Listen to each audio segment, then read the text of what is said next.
Les cours de conduite officiels durent généralement un nombre prédéterminé d'heures, mais vous devriez, si possible, pratiquer en dehors des cours officiels de votre école de conduite. Une école de conduite est une école après tout. Vous devriez voir ça un peu comme l'école normale. Quand on va à l'école, notre professeur nous enseigne une matière pendant 1 heure, disons. Ensuite, on l'étudie pendant 1 heure, 2, ou peu importe combien de temps c'est nécessaire pour la maîtriser. Une question que je me fais poser souvent est la suivante. Dans combien de temps vais-je être prêt ou prête? Une semaine? 2 semaines? Un mois? C'est pas forcément une question de semaine ou de mois. C'est une question de combien d'heures de pratique vous ferez pendant ces semaines ou ces mois. Si vous pratiquez pendant 1 an, mais seulement 1 heure par mois, ce ne sera pas suffisant.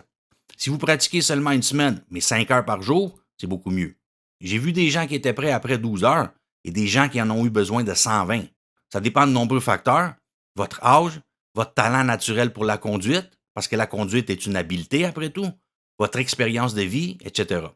Et parlant de votre expérience de vie, si vous faites ou avez déjà fait une ou plusieurs des 3 choses dont je parle des fois dans mes vidéos, du vélo, jouer à des jeux vidéo et faire du sport, en particulier du sport d'équipe, ça fera une différence énorme dans la façon dont votre cerveau va déjà être mieux conditionné pour la conduite. Je vais expliquer pourquoi plus en détail dans une prochaine vidéo sur la vision.